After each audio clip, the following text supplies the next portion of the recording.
Hey guys! Miss you all. Welcome to my office space. So many candles and so much color and drama. Anyways, don't mind the mess behind me. But I, as promised, wanted to record a quick video for you guys. I can't start without my coffee and my chocolate cake. And before you judge me, I'm also using a filter. Anyways, guys, I'm exhausted, but I know I promised I'd get this over to you guys, and I'm really excited about it, so let's jump right in. I promise I'll keep it short and sweet.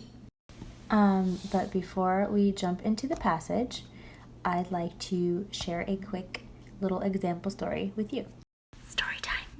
I was able to share the specifics with a couple of you just about a potential move to Sarasota situation where this is what I've been wanting for like the last 2 years. I've been praying hardcore, God, please make a way, and I've had job issues and I've had car issues and I've had a lot of stuff get in the way. So it finally seemed like I was going to get that opportunity. It was an amazing deal. By the world standards, it would have been dumb of me not to take it. So I was seeking counsel from a bunch of different people, thinking like, is this God's will? How do I know? Do I go ahead and just make the jump? Do I stay put and wait? And like, how do I know it's God? And to be completely honest, it was one of those situations where I had kind of already made up my mind in my heart that I was gonna make this work, but I was seeking counsel out of just the necessity of knowing I have to, as a Christian, like get some kind of counsel and seek advice from godly people or from friends that are going to be very brutally honest with me. But deep down inside, like, my heart was already so rooted in this idea of moving that was like, this is so dumb if I don't move, like, this is such a great deal, whatever. So you guys are probably like, okay, what happened? So needless to say, I basically had gotten all my ducks in a row, had made sure financially to prepare for this upcoming move. I was super excited. I literally started making invitations for like a housewarming party. I was so excited. Like, I was like, this is everything. It's the freedom that I need. It's my independence back. But there was this one variable, this one thing that just wasn't making sense in the picture, and it was getting in my way, and I was getting really annoyed, and it was my roommate, who is also my mother. Well, that's not awkward. Who would be having to take on the entire lease at our current home situation on her own unexpectedly. So the fact that I would be kind of bailing on her mid-lease was putting a lot of financial stress on her. And I was so focused on this goal that I just kind of blew past those facts. And I was just like being super selfish and a little brat. Mom, you're like literally ruining my life right now. I'll take a Xanax martini, please. You know what? Make that too. And it was really hard for me not to feel kind of secretly bitter towards her, because I felt she was the one thing that was keeping me from reaching my goals. No matter how selfish it was, I was like, she should just make it work. Like, she has no idea how much of an impact this is going to make in my life for the better. And that anxiety just started growing in me so bad. So anxiety right now is a huge theme right now. I'm sure every church is talking about it. Every sermon right now is kind of going over the issues of anxiety because of obvious reasons, the coronavirus, but these are more like day-to-day struggles with anxiety that make you feel so trapped. Okay, somebody keeps texting me. Enough. So despite this being kind of an overplayed theme right now that I'm sure you're hearing everywhere, I wanted to kind of dig a little bit deeper into what anxiety does in us, and that's why I've titled some of the notes Anxiety and Paralyzing Uncertainty. Because as believers, we are called to act very differently in times of desperation and times of uncertainty. And it's so funny how when we encounter these very raw moments, a very raw version of us winds up coming out that's very godless. So that was what I was struggling with weeks ago. And that deep anxiety was causing these super ugly moments to come out of me. So it caused me to dig a little deeper. Okay, Michelle, get on with the lesson. So I show up to church that Sunday, and the pastor is talking about a passage in Matthew, and it's about the love of money. So it's one of those like weeks where you're like, there's some weeks, God, that you're on point and you know exactly what I need to hear, and then there's other weeks like this, and I'm like, like this is an interesting one, because I'm broke, no money. So we get through the sermon. It was good. Okay. Then that same week I go to another women's Bible study that I'm involved in, and guess what we're talking about? Matthew and money. I'm like, okay, God, what in the world? Why do I keep hearing this same sermon over and over about the love of money and like materialism and all this stuff? I'm just like, what? And I finally had a very real moment of surrender in two ways. First moment of surrender was when I realized I couldn't possibly blame the situation on my mother. And I'm like, I need to be humble and understand that this is a selfish move on my part. I'm being a bad roommate. I'm getting excited for nothing. And I tried to like somehow get excited about something, even though there was like one thing that was super duper off in the equation, but I was just like banking everything on it. And the second moment of surrender was like, all right, God, like I keep hearing this same passage on the radio everywhere. Like, what are you trying to tell me? I'm going to surrender, be humble, and not think that I know it all, and not think, oh, I can't gain anything from this sermon. Obviously, he's repeating it in my life for a reason. The passage is Matthew 6:19 through 34. If you guys want to pause the video and read it thoroughly. So again, Matthew 6:19 through 34. Read it right now. So verses 19 through 24 are a lot about materialism, possessions, money, things like that. And I think that's kind of why I started tuning out, because I'm like, this is not my problem. Like, this is not what I'm struggling with. But after reading it a couple more times, it's actually talking much more about a heart attitude. And then 25 onwards, it's not really talking about money at all. So I'd love to get your all y'all's opinion about this passage and how it kind of spoke to you. Because I think honestly there's so many different points in here. It's about anxiety, it's about worry, it's about where our hearts are at, it's about idols, and what takes the place of God sometimes in our minds. You guys should have the outline that I provided you with so kindly. Yes, I made it myself. And basically what I did, sorry, my phone's acting a little wacky. What I did was I split it up by kind of section and theme of how I felt God was speaking to me in these different little sections of this. So for instance, you guys will see on 19 through 23, feeling a sense of security or taking comfort in the things of this world, whether it's things, feelings, people, experiences, etc. These things are all fleeting. These things are all just not of eternal value, which is crazy because it feels so real to us. But they prove themselves to be idols of our daily worship. Just kind of gonna like skim through these. You guys have like more thorough notes, but I just wanted to kind of dig into a couple of these and mention them. Verse 27 was kind of comical, like I put here. It's like God's a little bit sarcasm in that one. Like, is worrying ever gonna change the result? Has it ever historically changed the result? Why do we continue in these patterns? Why do we continue worrying and having that anxiety and having that feeling of I'm gonna lose everything, all that over, like, it's wasted time. It's not profitable. I put a comment on the bottom there that is so true, guys. The ultimate lie of anxiety is that we are in control. That is absolutely true. I got that from a sermon and I was just like we're not in control at all. And the lie of anxiety, the reason we feel that weight on our shoulders, the reason we feel that bubble up inside of us is because we think somehow that we can change the result, and we cannot. In verse 30 to 32, anxiety cuts to the core of our idols very quickly. Remember that the Gentiles and non-believers worry. It's absolutely and completely normal for the world, but we are not godless people. We are not in a state of hopelessness. So as believers, we are called to such a different standard for this, which seems almost impossible sometimes, but our reactions have to be different. So So in verse 34, I put, the earthly treasures are nothing compared to the eternal treasures. Even for those who struggle with envisioning heaven in all its glory, the closeness we will share with our Creator cannot be matched by any earthly experience. So I know I struggle sometimes to envision what heaven's going to be like, and this world is all I know.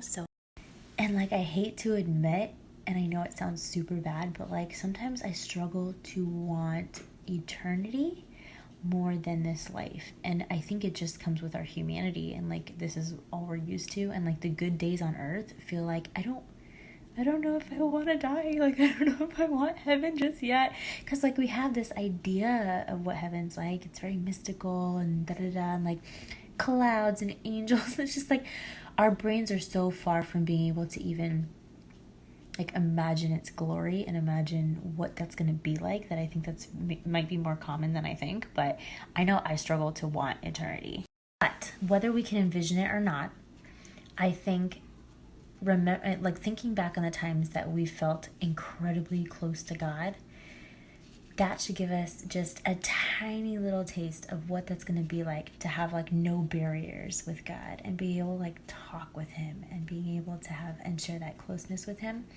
That's what it's all about. And I need to remember that I need to constantly refocus and remind myself of that. It's very hard to slip away. So trying to get through this. The second page, I put, remember these 6 things when battling the temptations that uncertainty brings. So basically, uncertainty isn't a sin, from my understanding. That's just kind of part of this world, is we are uncertain and we do not know certain things that are going to happen.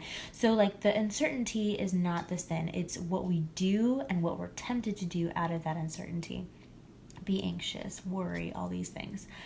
Try to take control back, thinking that we ever had it, But where will I live?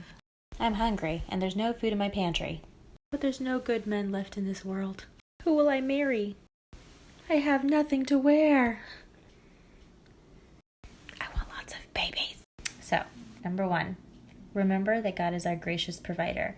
If he makes sure that birds, these silly little creatures with no soul, not made in the image of God, get fed every single day, how much more does he care for us, his children, the ones that he died on the cross for, the ones that he has a personal relationship with? 2, remember that anxiety is utterly useless and will never change the outcome. 3, remember that anxiety is ultimately the fruit of unbelief. I know this is a hard one, okay? I know that a lot of people, it was even hard for me because I've been through a lot, and I know that some of it was chemical imbalances, some of it was due to trauma, blah, blah, blah. But still, this is rooted in some kind of unbelief in God. God is not big enough. God is disconnected from my pain. God doesn't truly understand. He can't fix me. I'm unfixable. All these things. These are all doubts in God. 4, remember that we are called to be different from the world around us.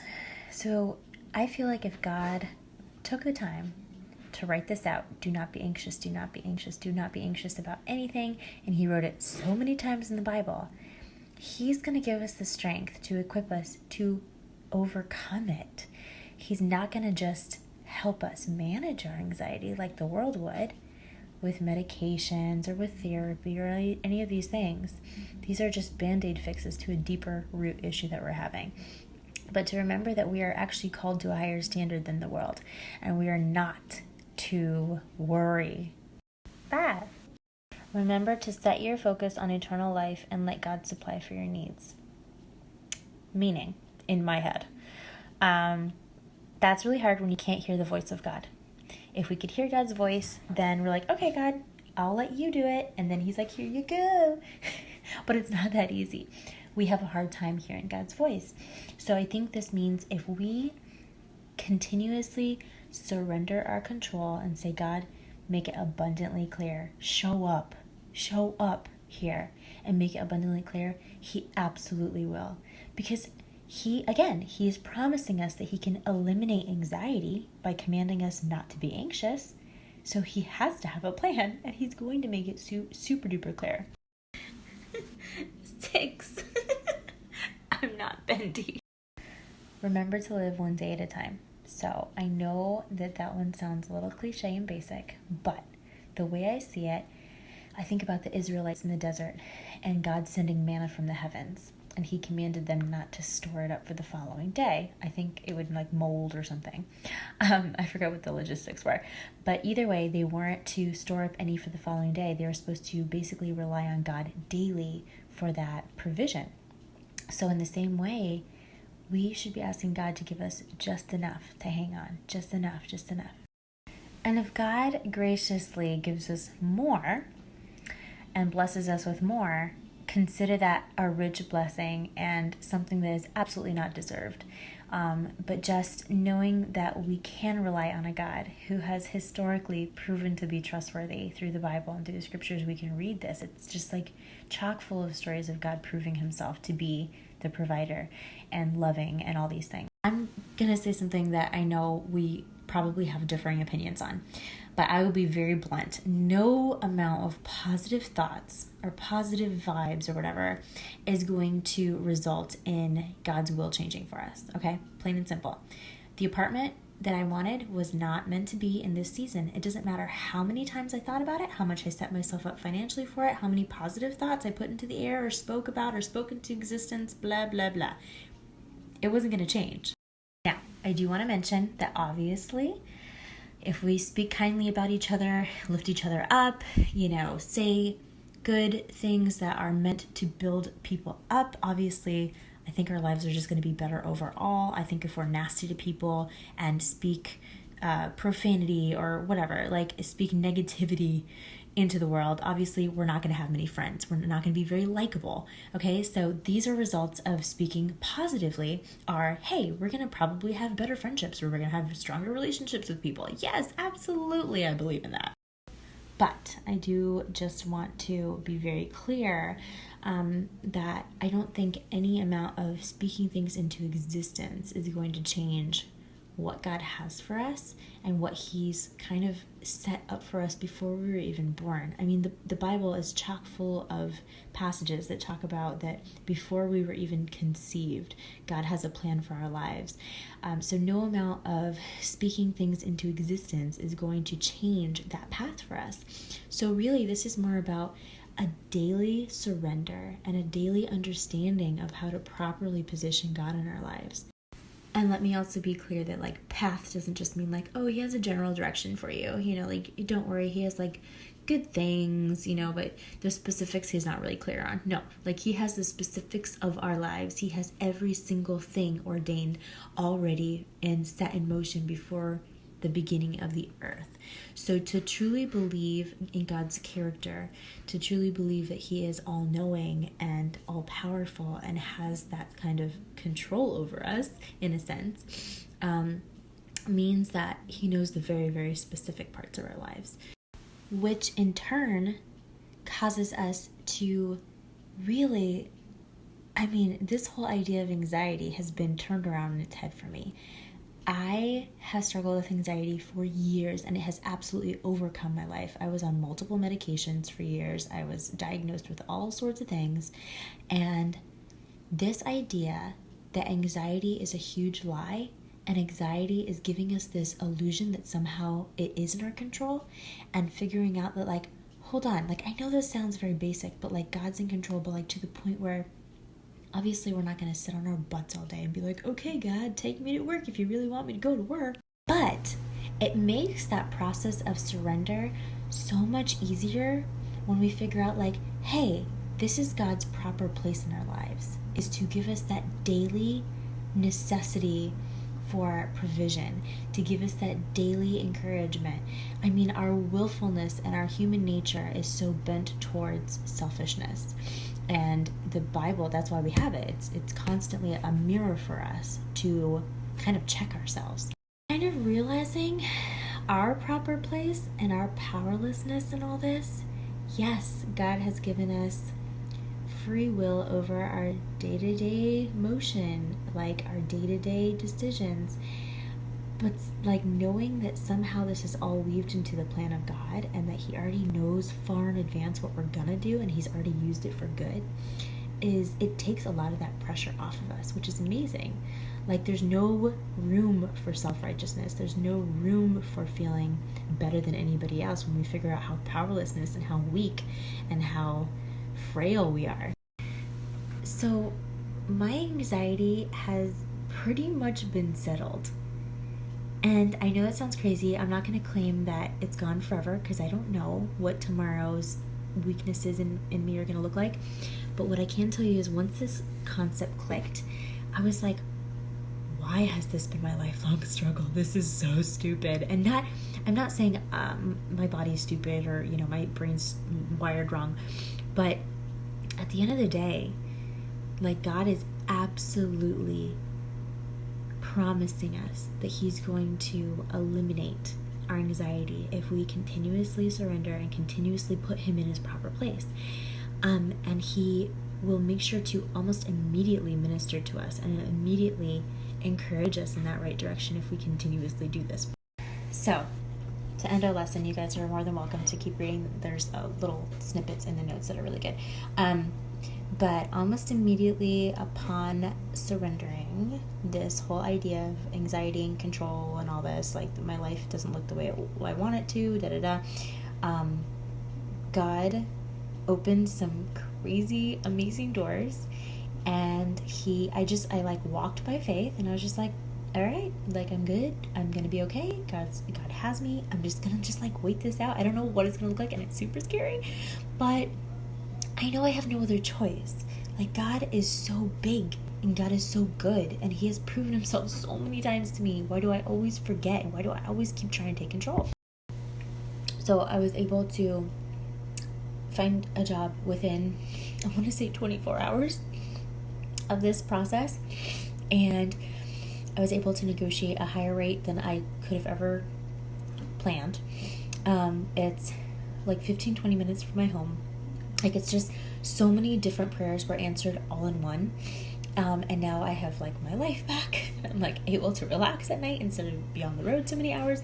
Anyways, it's just mind-boggling to me that this was literally 24 hours on the other side of this huge anxiety spiral that I was on. If I would have said, you know what, screw this, I'm going to go ahead and move and jump the gun and just move and do what I felt like doing, first, I would have been missing out on the opportunity to understand God better and to involve God in my decision. So I would have just done the worldly thing and been like, you know what, I want control over this, and this waiting doesn't feel good. I'm going to go ahead and do it. But secondly, I would have never found this new job, and I would have still been in a pretty so-so environment at my last job. So yeah, like, so many prayers were answered, and it's funny, like, it reminds me that God's up there probably like, I have you, I got you, calm down. So, in summary, God says, take a chill pill, because he has you in his hands. He has you exactly where he wants you. We need to daily surrender our lives to a very great God who has extraordinary plans that we can never see in advance. We have to just realize this, and to realize that God made it that way absolutely on purpose. We're not supposed to see ahead. It robs us of the opportunity to get closer with God, to be known by God, to know God, all these things, to know his character, to know how good he is. So it robs us of that, but it also robs us of the opportunity to display our faith for the world to see. We are supposed to be different. We're supposed to be acting unlike the world. So next time you're tempted to freak out or feel completely overtaken by that anxiety or completely overtaken by uncertainty and that worry spiral start, just realize there's no room for that in a Christian's life who properly positions God. So check yourself. Ain't nobody got time for that. So when you're out of control and you feel like you're spiraling, because this happens to us all the time, remember, put God way up here instead of on the back burner. And remember, most likely you're freaking out because you're failing to understand something about God in that moment. Something is off. All right, guys, I'm gonna let you go. thank you so much for watching. Thanks for hanging in there with me. I hope that it spoke to somebody in some way. Even if my video didn't, hopefully the scripture did. I'll get something out of this. But yeah, thank you so much. I miss you all. Be safe. Again, breathe, deep breaths. We got this. I love cake.